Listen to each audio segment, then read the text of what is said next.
बिस्मिल्लाहिर्रहमानिर्रहीम। Last time हम rate affiliation discuss कर रहे थे। आज हमने डिस्कस करना है व्हाट इज रेट लॉ और रेट एक्सप्रेशन।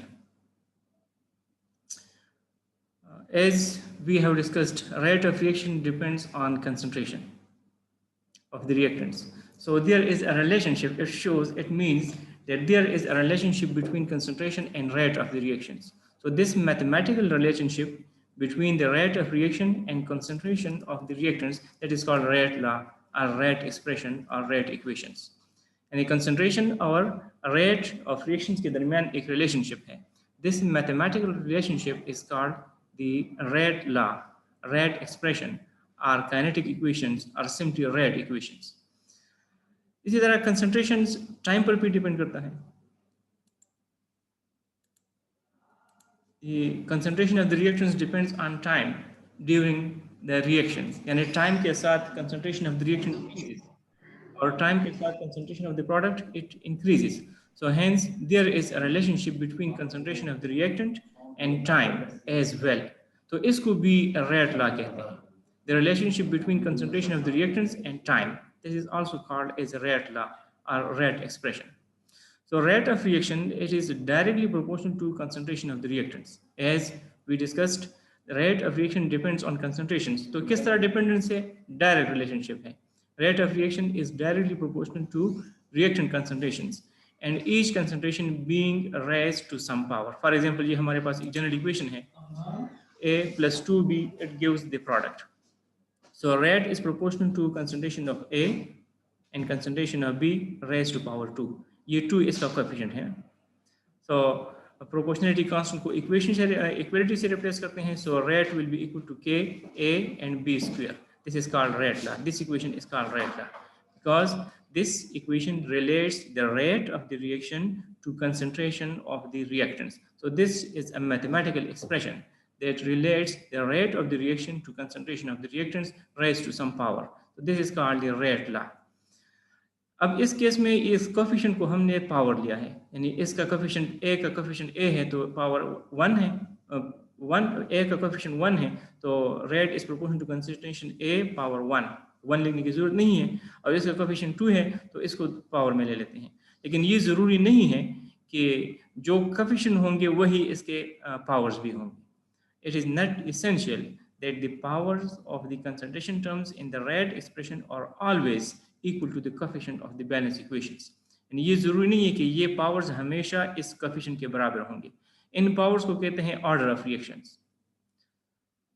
तो अगर हम इसके लिए जनरलाइज फॉर्म में लिख सकते हैं, यानी ये तो हमने इस कोफिशिएंट को इसका पावर के बराबर ले लिया है, लेकिन ये ज़रूरी नहीं है कि ये पावर 2 ही होगा, ये डिफरेंट भी हो सकते हैं. तो अगर हम इसको जनरलाइज करते हैं तो फिर ऐसा लिख देंगे rate is equal to K A power L B power M. अब ये एल यहाँ पर इस 1 के बराबर ज़रूरी नहीं है कि ये इस 1 के बराबर होगा, और इस तरह ये जो m है ये ज़रूरी नहीं है कि ये इस 2 के बराबर होगा. ये 1 भी हो सकता है, 0 भी हो सकता है, 2 भी हो सकता है और फ्रैक्शनल में भी हो सकते हैं.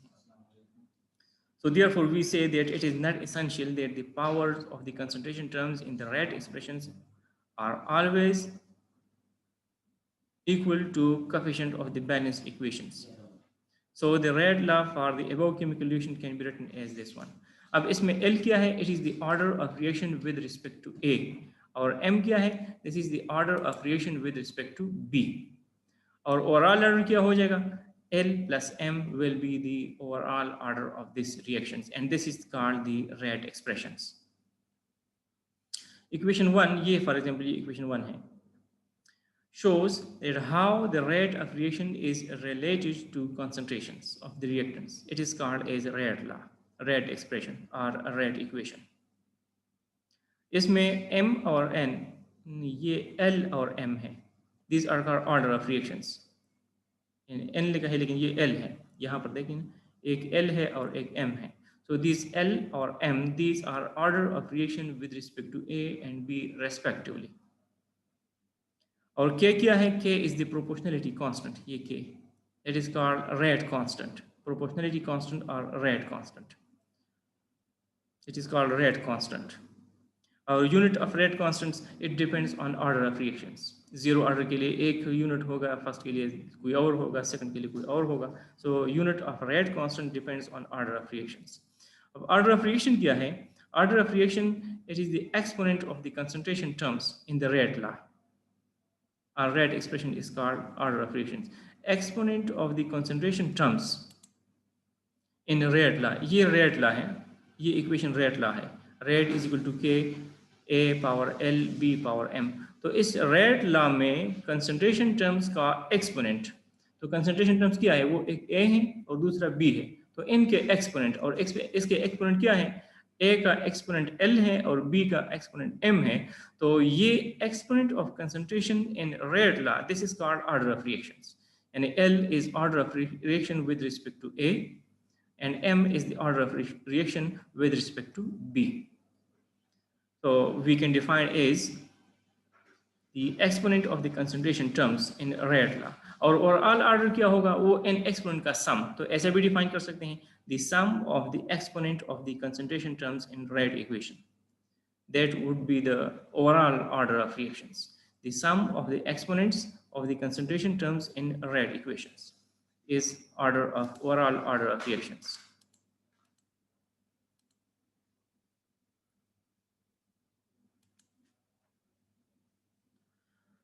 अच्छा, अब ये इक्वेशन अगर हम देख लेते हैं, for rate law rate is equal to K A power L B power M. तो इसमें L and M these are order of reaction with respect to A and B, and overall order will be equal to N, and that is equal to M plus L. Yeah, L plus M. That is the overall order that is equal to N. So order of reaction specifies the concentration dependence of the rate of the reactions. यानी ये order of reaction हमें ये बताते हैं कि rate concentration पर किस तरह depend कर रहा है। So it specifies the concentration dependence of the rate of the reactions. अब अगर ये order of reaction 0 हो तो फिर इसका क्या मतलब होगा कि rate is independent of the concentration of the reactants। For example, when n is equal to 0, that is the order of reaction is 0, then the rate of reaction is independent of the concentration of the reactants। जब ये 0 हो जाएगा तो ये anything power 0 is equal to 1, तो ये भी 1 हो जाएगा। अब अगर ये भी 0 हो जाए तो b power 0 is equal to 1, so rate क्या हो जाएगा? rate is equal to k, and the rate equation में concentration terms खत्म हो जाएगा। तो जब कंसंट्रेशन टर्म्स खत्म हो जाए तो इसका मतलब है कि rate does not depends on concentrations. So rate is independent of the concentration of the reactants. किस कंडीशन में? जब ऑर्डर ऑफ रिएक्शन 0 हो। तो ऑर्डर ऑफ रिएक्शन हमें ये बताता है कि रेट किस तरह कंसंट्रेशन पर डिपेंड करता है। अब अगर ऑर्डर 0 है तो इसका ये मतलब हो कि रेट कंसंट्रेशन पर डिपेंड नहीं करता। अब अगर ओवरऑल ऑर्डर 1 हो, अगर हमारे पास एक रिएक्टर हो, फॉर एग्जाम्पल सिर्फ A हो और rate is equal to K ए और पावर 1, तो 1 का क्या मतलब होगा कि rate is directly proportional to concentration of the reactants. अब अगर ऑर्डर 2 हो तो फिर क्या मतलब होगा कि rate is directly proportional to square of the concentrations. So we can say that order of reaction specifies the concentration dependence of the rate of the reactions। इसी तरह अगर if n is equal to 1, if order of reaction is equal to 1, then the rate is directly proportional to available concentration of the reactants, and so on। As order of reaction in the reactions A plus 2B is n, that is equal to m plus l, so ml represent the order of reaction with respect to A and B। ये पहले हम discuss कर चुके हैं कि m is the order of reaction with respect to A and L is the order of reaction with respect to B। और ये जरूरी नहीं है कि ये m और L इस 1 और 2 कोएफिशिएंट के बराबर होगा। ये ऑर्डर ऑफ रिएक्शंस ये इसके बराबर, यानी जरूरी नहीं है कि हम बैलेंस इक्वेशन में जो हमारे पास कोएफिशिएंट है वो उसी के बराबर ये ऑर्डर होगा। ऑर्डर एक्सपेरिमेंटल क्वांटिटी है और ये जो कोएफिशिएंट है ये थ्योरेटिकल है। ये हम बैलेंस इक्वेशन हासिल कर सकते हैं। ये इसका कोएफिशिएंट 1 है और इसका कोएफिशिएंट 2 है, तो ये 1 और 2 ये थ्योरेटिकल क्वांटिटीज हैं। बैलेंस्ड इक्वेशन से हम इसको हासिल कर सकते हैं। और ऑर्डर ऑफ रिएक्शन वो थ्योरेटिकल नहीं है, वो हम on the basis of experiments find out कर सकते हैं। So it means that the concentration dependence of the reaction may be different for one reactant and than the other। यानी इस केस में फॉर एग्जांपल यहाँ पर देख लेते हैं ना कि rate is directly proportional to concentration of A and rate is directly proportional to square of the concentration of B। अगर ये इसको अगर हम 2 ले लें, 1 को m को 1 लेते हैं और l को 2 ले लेते हैं, तो इसका मतलब कि रेट दो रिएक्शन की कंसंट्रेशन पर सेम डिपेंड नहीं कर रहा है. It means that the concentration dependence of the rate of reaction may be different for one reactant than the other. अब इस केस में फॉर एग्जांपल अगर m को 1 ले लेते हैं और n को l को 2 ले लेते हैं, तो एक के लिए डायरेक्टली रिलेटेड हो जाएगा और दूसरी के लिए direct to the square of the concentration. So it shows that concentration dependence of the rate of reaction may be different. यानी जरूर सेम भी हो सकते हैं और डिफरेंट भी हो सकते हैं. अब ये rate law this is determined experimentally, क्योंकि रेट लॉ में हमें क्या चाहिए, कंसंट्रेशन चाहिए और इसका पावर चाहिए, और पावर क्या है, वो ऑर्डर ऑफ रिएक्शन है. तो इस ऑर्डर ऑफ रिएक्शन को हमने एक्सपेरिमेंटली फाइंड आउट करना है, वो हम थ्योरेटिकली फाइंड आउट नहीं कर सकते. Hence the rate of reaction, rate law और rate expression is determined experimentally. It can not be written by looking at the equation and making their coefficient as powers. यानी balance equation को देखते हुए और उसके कोएफिशिएंट को देखते हुए हम रेट लॉ को नहीं लिख सकते. अब फॉर एग्जांपल ये कुछ एग्जांपल दिए गए हैं कि hydrogen plus iodine gives to HI. अब इसके लिए ऑर्डर रेट लॉ है, rate is equal to K hydrogen 1 and iodine 1, यानी इसका ओवरऑल ऑर्डर 2 बन जाता है. इस केस में भी इसी तरह, जिस तरह कोएफिशिएंट है वो 1 है और यहाँ पर भी 1 है, तो वही इसके पावर्स भी 1 और 1 हो जाते हैं. यानी बैलेंस्ड इक्वेशन की तरह ही इसका रेट लॉ है. यानी इसके order of reaction with respect to hydrogen, it is same as the coefficient of hydrogen. Is the order of reaction with respect to iodine, it is the same as the coefficient of iodine in this balance equations. तो इस case में तो same है. और overall order क्या हो जाएगा, ये m1 है और l b1 है, तो n is equal to m plus l और वो हो जाएगा 2. अब इस तरह इस केस में भी इसी तरह है कि 2NO2 it gives 2NO2. So rate of reaction is KNO2 square. यानी ये ऑर्डर ऑफ रिएक्शन और ये कोएफिशिएंट ये दोनों सेम आ रहे हैं. तो ऑर्डर ऑफ रिएक्शन इज 2. अब इस केस में ये डिफरेंट है. यहाँ पर देख ले, अगर इक्वेशन को हम देख लेते हैं तो रेट लॉ क्या होना चाहिए, rate is equal to K और NH3 पावर 2 आना चाहिए रेट लॉ. लेकिन प्रैक्टिकली जब हम इसको देख लेते, स्टडी कर लेते हैं, तो फिर क्या होगा, वो पावर 0 के बराबर है. तो इसका मतलब ये जीरो ऑर्डर रिएक्शन है, n is equal to 0. इस केस में rate is independent of the pressure और कंसंट्रेशन ऑफ एमोनिया. इस तरह ये दूसरा केस भी है, इसमें भी ये N2O5 का स्क्वायर आना चाहिए on the basis of balanced equations, लेकिन प्रैक्टिकली ऐसा नहीं है. इसका पावर 1 है, हालांकि यहाँ पर कोएफिशिएंट 2 है. तो इन एग्जाम्पल से हम क्या कंक्लूड कर सकते हैं कि ऑर्डर ऑफ रिएक्शन ये जरूरी नहीं है कि वो कोएफिशिएंट ऑफ द रिएक्शंस के बराबर होगा. ये सेम भी हो सकते हैं और डिफरेंट भी हो सकते हैं. इन पहले दो केसेस में सेम है, कोएफिशिएंट ऑफ द रिएक्टेंट्स और ऑर्डर ऑफ रिएक्शंस ये सेम है. इन बाकी दो एग्जांपल में ये कोएफिशिएंट ऑफ द रिएक्टेंट्स और ऑर्डर ऑफ रिएक्शन ये डिफरेंट है. इस केस में कोएफिशिएंट ऑफ द रिएक्टेंट 2 है और यहाँ पर ऑर्डर ऑफ रिएक्शन 0 है. यहाँ पर कोएफिशिएंट ऑफ द रिएक्टेंट 2 है और इधर ऑर्डर ऑफ रिएक्शन 1 है. तो ये है रेट लॉ. अब हम रेट लॉ हमारे पास डिफरेंट टाइप्स के हैं, first order rate law, zero order, second order and so on. तो हमने इनको वन बाय वन डिस्कस करना है. पहले भी आप पढ़ चुके हैं, तो जीरो ऑर्डर से शुरू कर लेते हैं. What is zero order reactions, यानी what is the rate law या रेट एक्सप्रेशन या kinetic equation for a zero order reactions. Zero order reaction क्या होते हैं, the reactions that proceeds at a rate that is independent of the concentration of the reactions involved is called zero order reactions. यानी ऐसे reaction जिनका rate concentration पर depend नहीं करते, वो रिएक्शन जीरो ऑर्डर रिएक्शन कहलाते हैं. The reaction that proceeds at a rate that is independent of the concentration, जो कंसंट्रेशन पर डिपेंड नहीं करते, वो जीरो ऑर्डर रिएक्शन कहलाते हैं. इसको ऐसे भी डिफाइन कर सकते हैं, reaction in which rate is independent of the concentration of the reactant. Simple words में, rate is in which the rate is independent of the concentration of the reactants are the reaction whose rate does not depend on concentration of the reactants.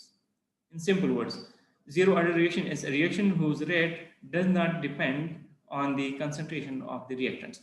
अब इसके लिए हमने rate law को derive करना है. Zero order के लिए rate law क्या होगा. अच्छा,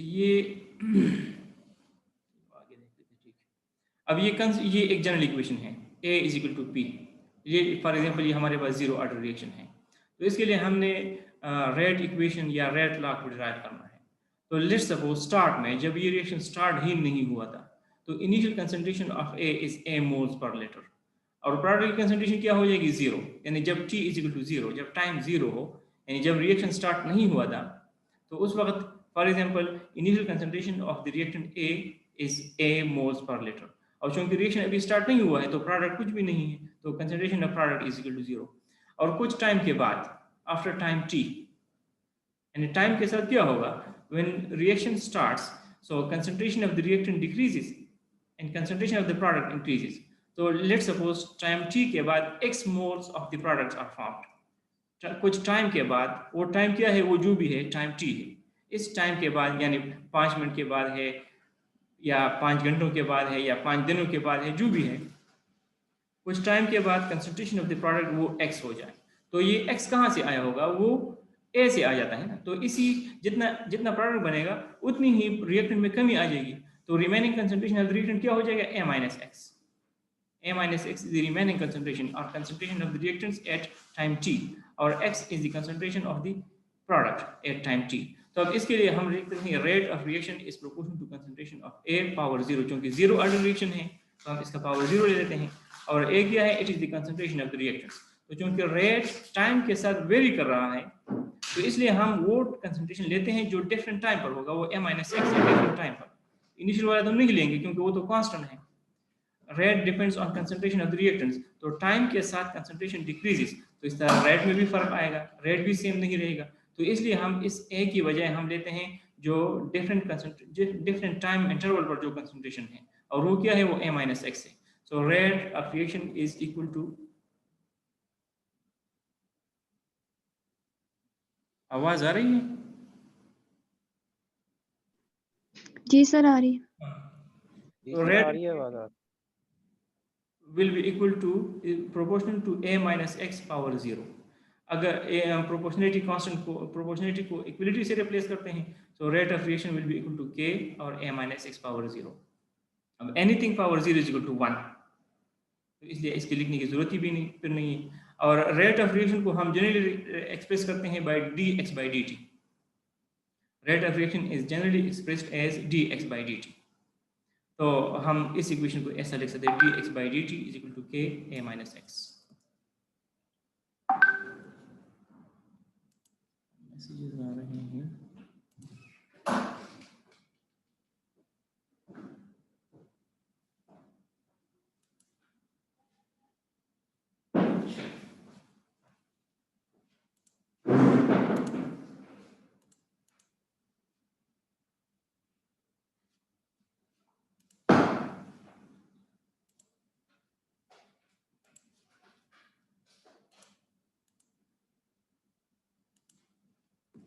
स्क्रीन नजर आ रहा है?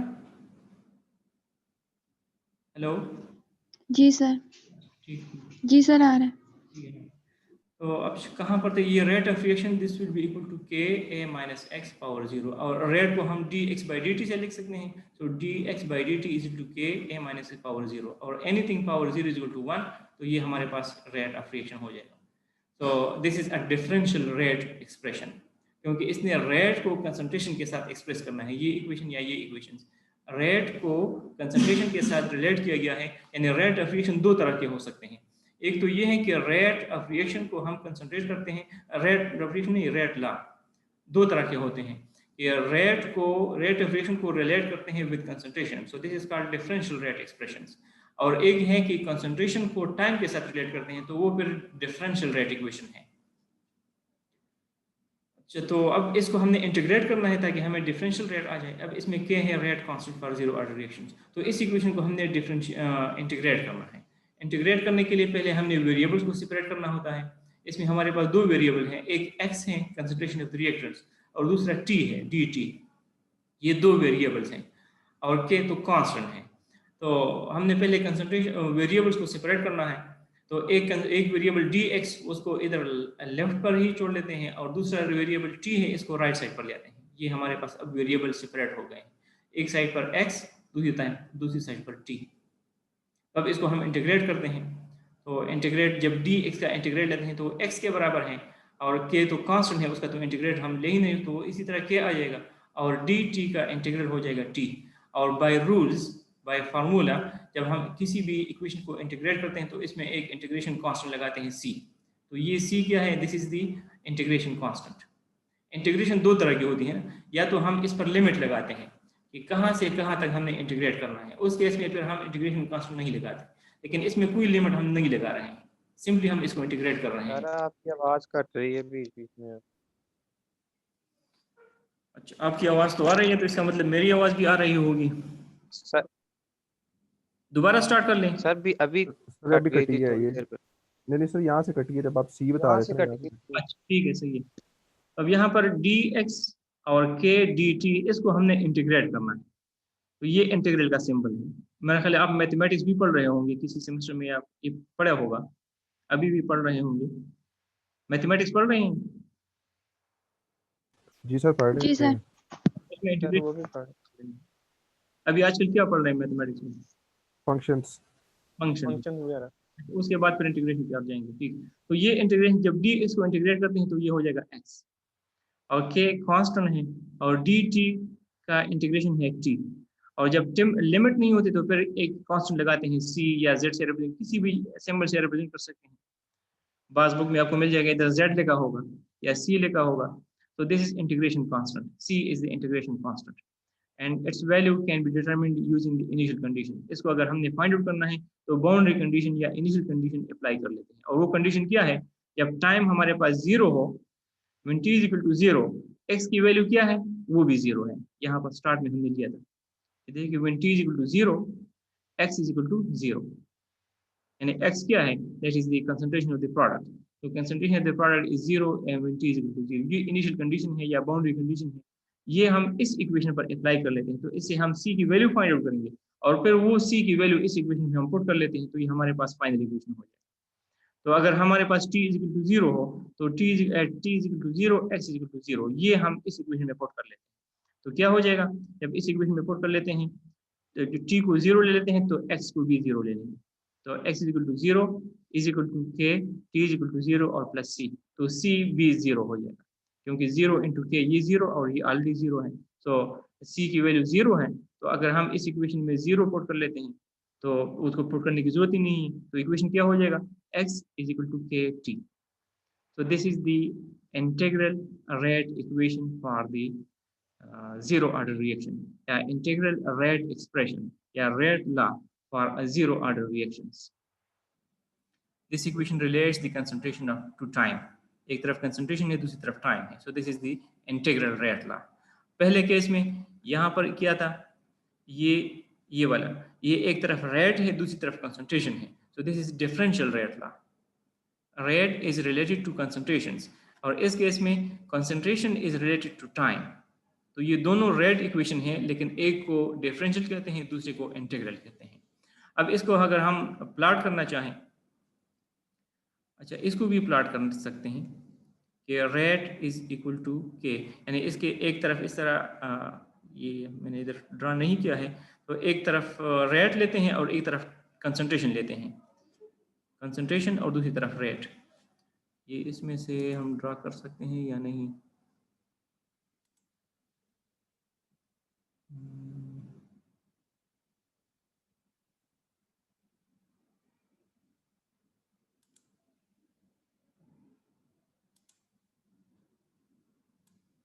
हाँ, इस तरह एक ये हो जाएगा। तो यहाँ पर क्या लेंगे? इधर लेंगे कंसंट्रेशंस, यहाँ पर कंसंट्रेशंस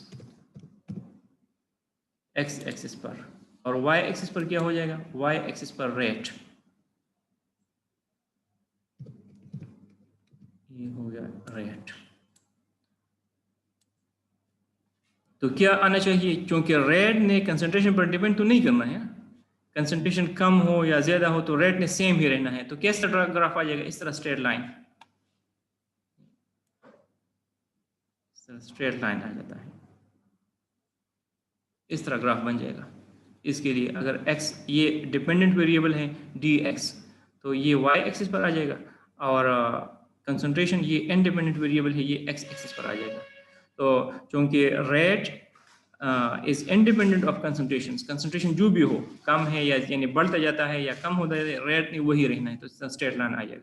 या अगर ये देख लेते हैं इस इक्वेशन में dx/dt is equal to k, rate is constant, तो अब इस रेट में कोई वेरिएबल नहीं, कोई चेंजेस नहीं आ रहे, ये कांस्टेंट है। तो ये इसकी ग्राफिकल रिप्रेजेंटेशन है। इसी तरह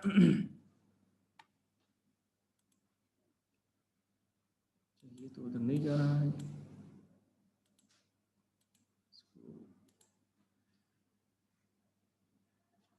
ये क्या हो गया, चलो रहने दे बस हम। अब इसको भी हम प्लॉट कर सकते हैं। इसमें x कंसंट्रेशन है, सो ये डिपेंड्स ऑन टाइम। तो इसका मतलब x ये डिपेंडेंट वेरिएबल है और टाइम इंडिपेंडेंट वेरिएबल। ग्राफ के बारे में पढ़ा है कि ग्राफ कैसे बनाते हैं, वेरिएबल्स क्या होते हैं, इंडिपेंडेंट, डिपेंडेंट। सर तो थोड़ा सा पढ़ा था पिछले लेक्चर में आकर। तो ग्राफ कैसे बनाते हैं ये भी किसी ने पढ़ाया है?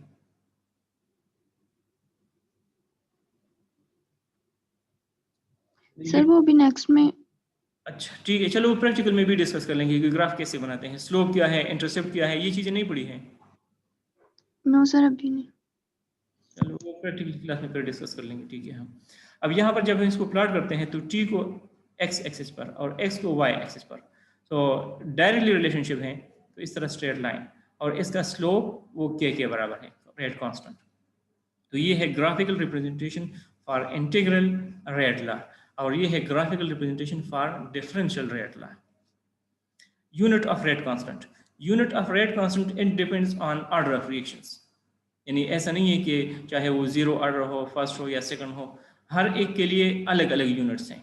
तो अब जीरो ऑर्डर के लिए रेट कांस्टेंट का यूनिट क्या होगा, इस इक्वेशन को अगर हम यूज कर ले तो इससे t क्या हो जाएगा, x/k, यानी इस इक्वेशन को k is equal to x/t।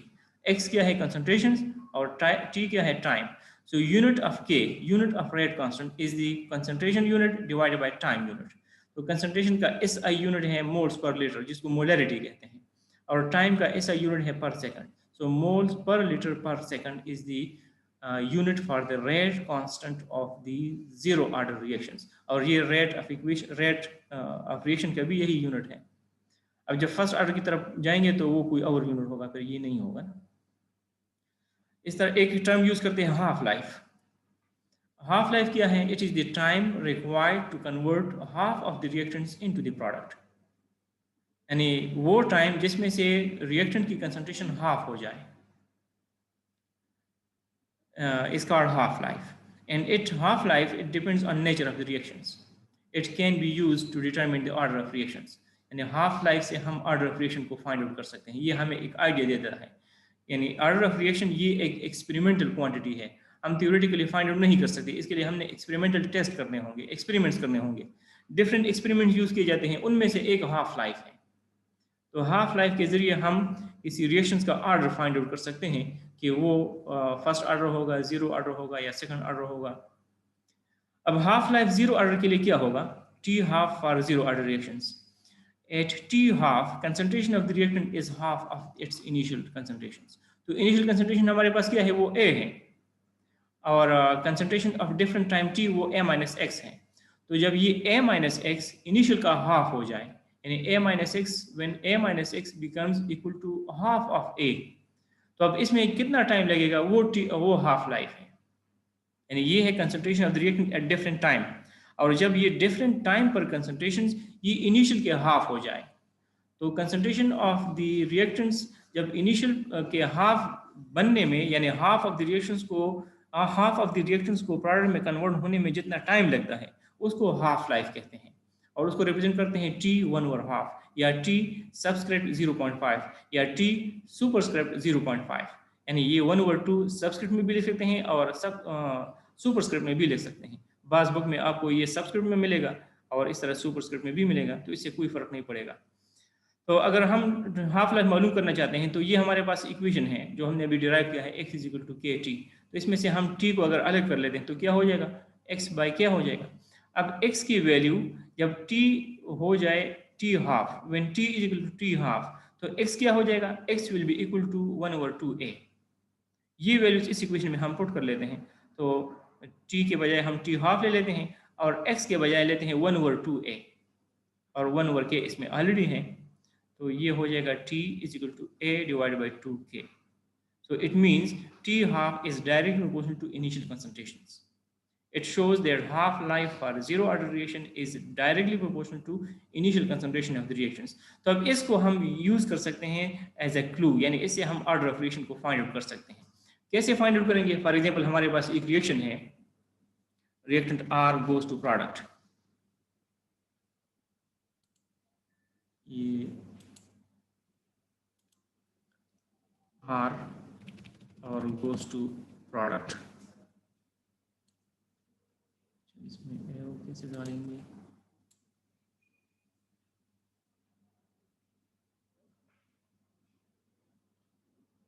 ये रिएक्शन है, reaction R goes to product. अब अगर हमने इसकी ये फाइंड आउट करना है कि इसका ऑर्डर ऑफ रिएक्शन क्या होगा, तो ऑर्डर ऑफ रिएक्शन ये एक एक्सपेरिमेंटल क्वांटिटी है, तो इसके लिए डिफरेंट टेस्ट किए जाते हैं. उनमें से एक टेस्ट है हाफ लाइफ.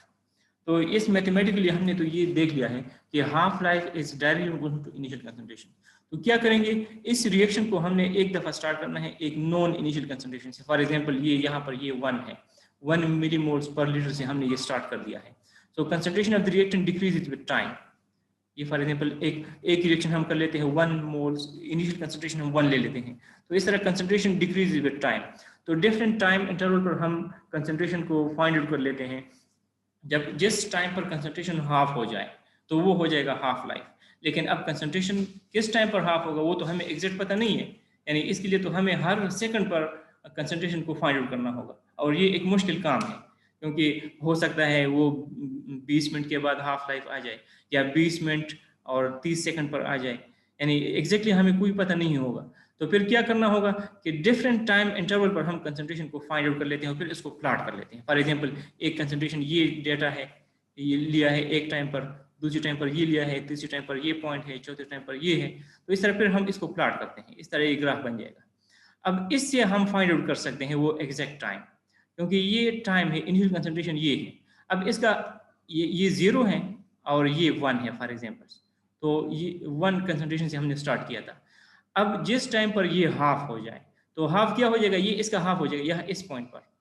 तो अब ये कंसंट्रेशन किस टाइम पर होगा, इस कंसंट्रेशन को हम इधर इस एक्स्ट्रा प्लॉट कर लेते हैं. जिस ये कंसंट्रेशन हो जाएगा ना, ये हाफ हो जाएगा, और अब इसको इधर नीचे टाइम की तरफ ले आते हैं, तो जो टाइम यहाँ पर होगा इस ग्राफ पर वो हमारा हाफ लाइफ हो जाएगा. ये एक दफा कर लिया है ये एक्सपेरिमेंट्स.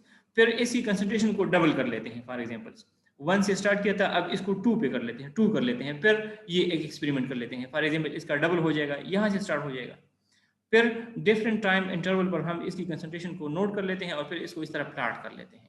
तो अब जिस कंसंट्रेशन पर ये, जिस टाइम पर ये हाफ हो जाए, तो इसका हाफ कहाँ पर आएगा, इसका हाफ इधर आ जाएगा, यानी ये 0 है और ये कंसंट्रेशन है, यहाँ से लेकर यहाँ तक ये कंसंट्रेशन है, और इसका हाफ क्या होगा, इस पॉइंट पर ये हाफ है. तो अब ये हाफ कंसंट्रेशन किस टाइम पर है, इसको हम इधर टाइम की तरफ एक्स्ट्रा प्लॉट कर लेते हैं और फिर इधर नीचे ले आते हैं, तो ये टाइम्स, तो ये टाइम इस पहले का डबल हो जाएगा. यानी इसका मतलब है जब हम कंसंट्रेशन को डबल करते हैं तो हाफ लाइफ भी डबल, यानी एक रिएक्शन हमने स्टार्ट किया था 1 मोल्स पर लीटर से, तो लेट्स सपोज ये आधे घंटे में हाफ कन्वर्ट हो जाते हैं रिएक्टर. जब हम इसकी कंसंट्रेशन को डबल करते हैं, 1 से 2 कर लेते हैं, तो ये लेट्स सपोज हमारे पास जब रिजल्ट आ जाए और वो हाफ कंसंट्रेशन 1 घंटे में हो गया है. फिर एक तीसरा एक्सपेरिमेंट्स पर कर लेते हैं. तीसरा एक्सपेरिमेंट्स क्या करेंगे कि इसको और भी ट्रिपल कर लेंगे. एक 1 से किया है, दूसरा 2 से किया है, एक 3 से कर लेंगे और उसका भी हाफ लाइफ मालूम करेंगे. तो अगर उसका भी हाफ लाइफ इसी तरह इंक्रीज हो गया, पहले का डबल, फिर उससे और, यानी पहले फॉर एग्जांपल 30 मिनट पे आया है, दूसरा 60 मिनट पर आ गया है और तीसरा 90 मिनट पर आ गया है, तो इससे हम क्या कंक्लूड करेंगे, it shows that half life is directly proportional to initial concentration of the reactants. अगर इस तरह का ग्राफ आ गया, इस तरह सिचुएशन आ गई, तो हम ये कहेंगे कि ये 0 ऑर्डर रिएक्शन है. अगर ऐसा नहीं है, फॉर एग्जांपल रेट कंसंट्रेशन को इंक्रीज करने से हाफ लाइफ इंक्रीज या डिक्रीज, यानी या एक्सपोनेंशियली, फॉर एग्जांपल पहला था 1 के लिए 30 आ गया है और फिर 2 के लिए 30 के बजाय 40 हो गया है, या 30 के बजाय 20 हो गया है, या हाफ हो गया है, तो फिर इसका ये मतलब है कि ये 0 ऑर्डर रिएक्शन नहीं है. अब कौन सा है उसके लिए फिर बाकी देखेंगे. फर्स्ट होगा, सेकंड होगा या थर्ड होगा, वो फिर जब वो डिस्कस करेंगे वहां पर देखेंगे। लेकिन कम से कम ये हो जाएगा कि ये जीरो ऑर्डर रिएक्शन नहीं है। जीरो ऑर्डर रिएक्शन तब होगा कि जब हम इनिशियल कंसंट्रेशन को इंक्रीज करते हैं तो उसी हिसाब से हाफ लाइफ भी इंक्रीज होना चाहिए। इनिशियल कंसंट्रेशन को डबल करते हैं तो फिर हाफ लाइफ भी डबल, इस तरह ट्रिपल कर लेते हैं तो हाफ लाइफ भी 3 टाइम्स होना चाहिए। अगर ऐसा है तो ये जीरो ऑर्डर है, अगर ऐसा नहीं है तो फिर जीरो ऑर्डर नहीं कोई और ऑर्डर होगा। तो इस तरह हम हाफ लाइफ को यूज कर सकते हैं to find out the order of the reactions.